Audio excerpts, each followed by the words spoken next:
Hello, hello, hello. Good morning, good evening, afternoon, guys. Welcome to Fine Print. This is the Versus Poetry Show, where basically we take a piece of work that you allow us to take a look at, and we just analyze it. We just see what's going on.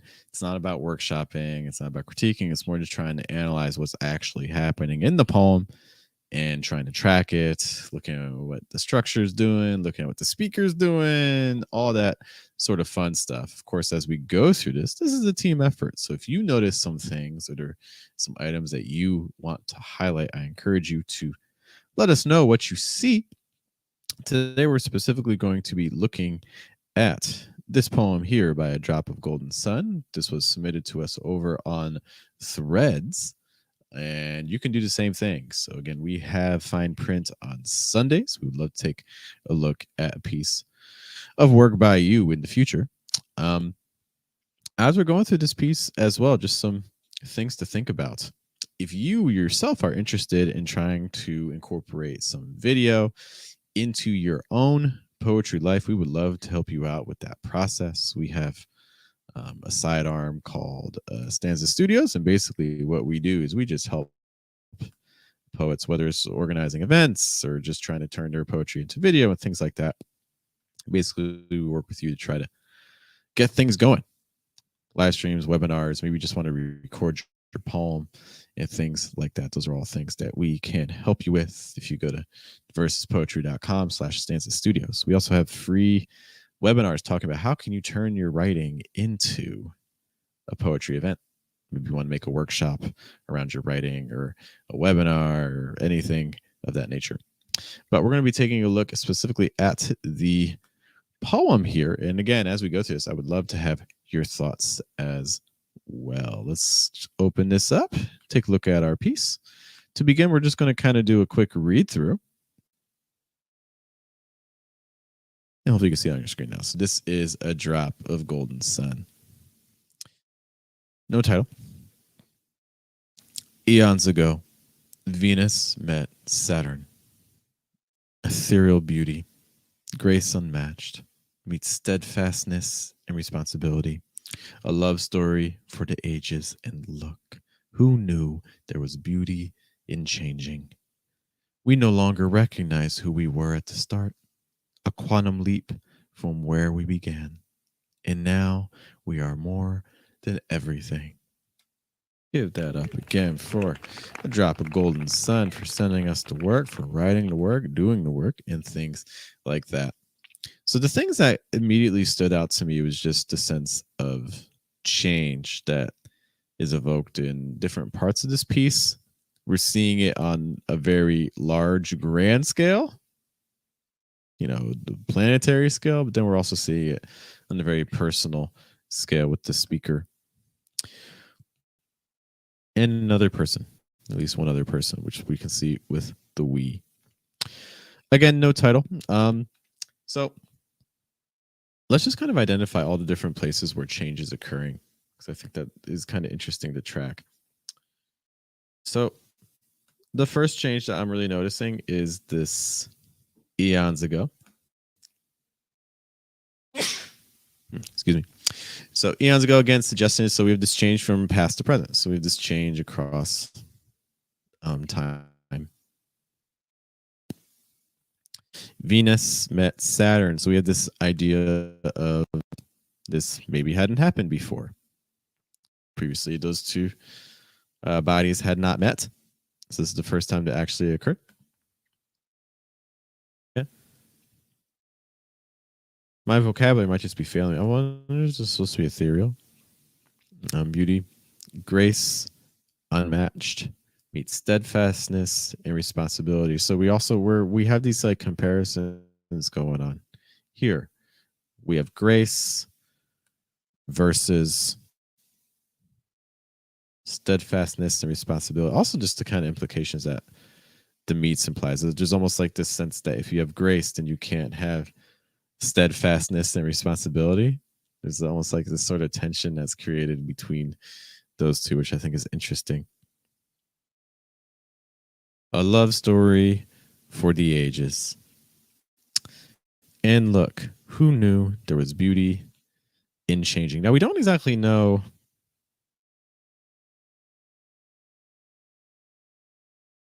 what the exact change is happening, like between, again, the bodies like Venus and Saturn. So they have different qualities, but maybe those qualities are impacting each other. We don't exactly know what those changes are.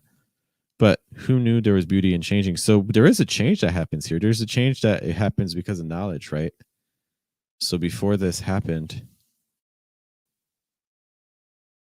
the speaker didn't have this idea that beauty was something that could be beautiful. There's almost an ugliness attached or expected out of change. But now there's a shift that's occurred. So now the speaker is realizing that no, there's actually a beauty here. But it goes on from there. We no longer recognize who we were at the start. So there's a couple changes as well. We are not the same as where we were at the start. So we're not the same as we were in the past. And there's additional changes going on as well, because there's also the sense of recognition. So there's the sense that we are not the same as we were. That's the first change. And then the other change that occurs is we no longer recognize.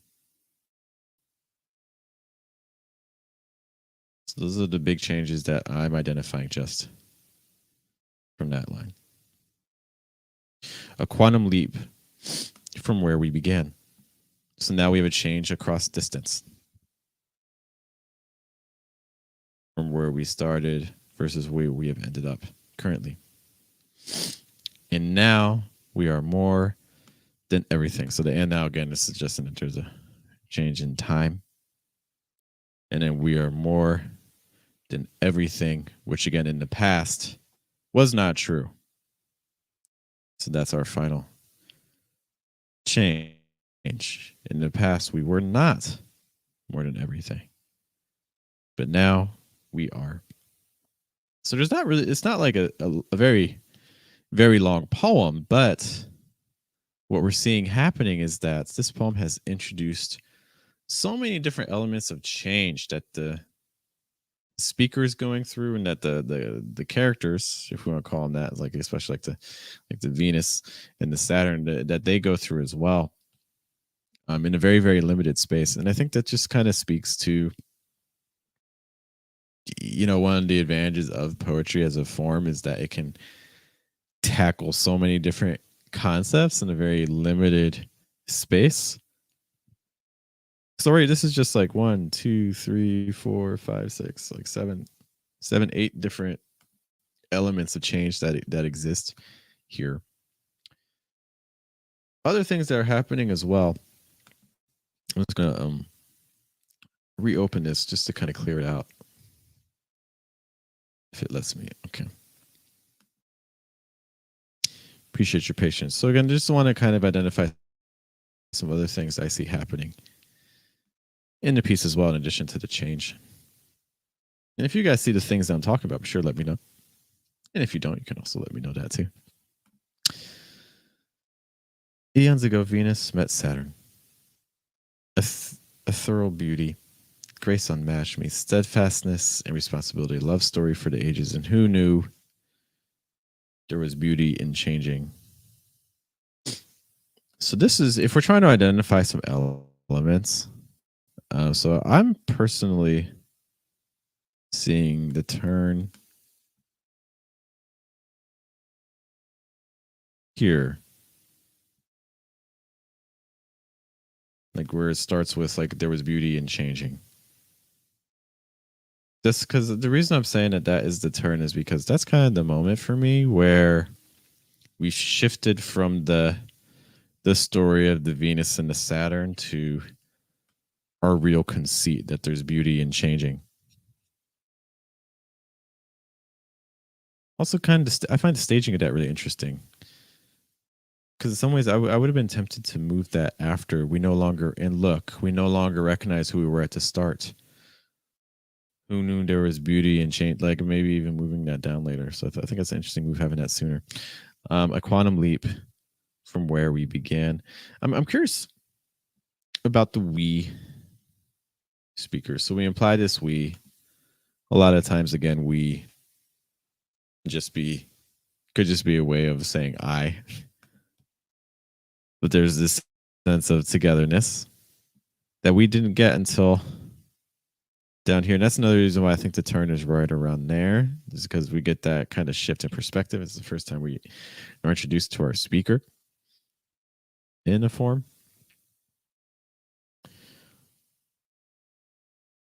The other I want to also try to pay attention a little bit to the emotional language. And so a question I would have for you is, when you finish reading the poem, what's the emotion that you feel? And I sense a lot of positivity, even though there's also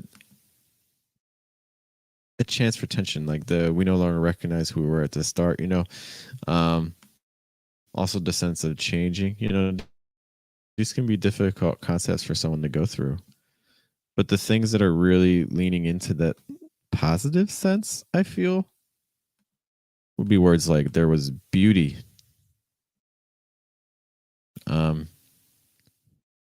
quantum leap from where we began. I also take as a bit of a positive way, because we're especially like from where we began, like there's this sense of almost progress and development that I get from the quantum leap.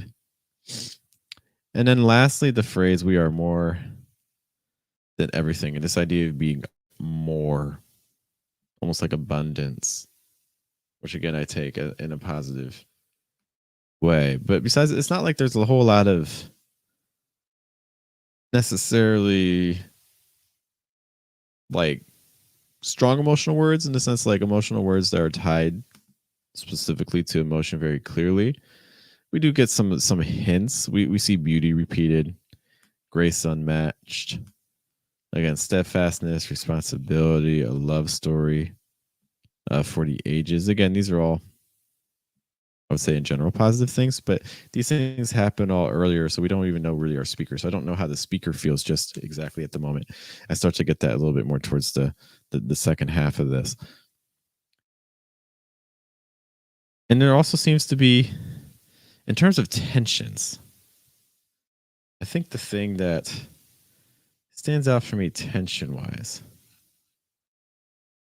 seems to again be this idea of where we begin versus where we end up, and where we end up again just being so far ahead of where we started. We see a lot of progress. Okay. So for instance, a love story for the ages, where we're looking forward. Who knew there was beauty in changing? We didn't always view changing that way. There's a sense of, in the past, change was viewed negatively. And now we are more than everything. There's this negativity towards the past and where we started. And I think that's where kind of some of the central tension is. Because it seems like the past is treated in a not so positive way, which is kind of interesting, because it opens up, eons ago, Venus met Saturn. But we don't focus on the past.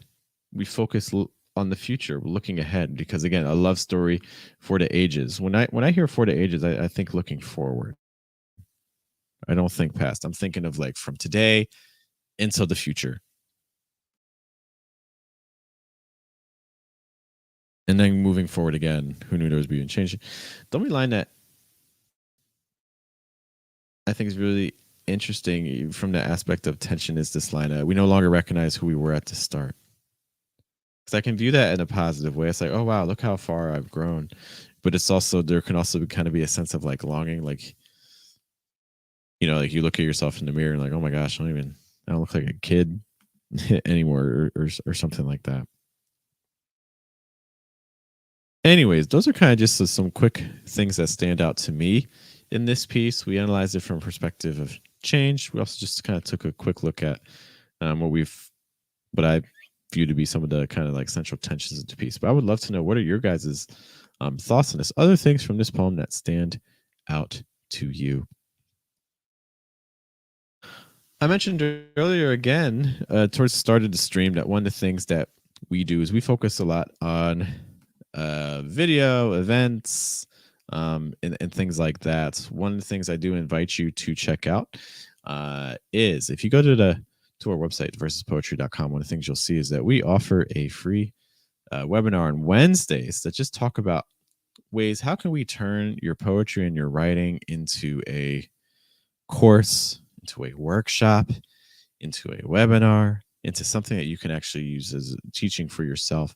It's a free webinar. It's capped at 4 registrants, so I encourage you to check that out. Again, if you go to underversuspoetry.com, you'll see an option to sign up for that on all of our pages. Also, if you're just looking to generate some writing, tomorrow we're going to be having our second Lo-Fi Poet. In case you don't know, Lo-Fi Poet, what we do is we just turn on some music and write according to some prompts and things like that. So what we do is every 15 minutes, we display a different prompt on screen.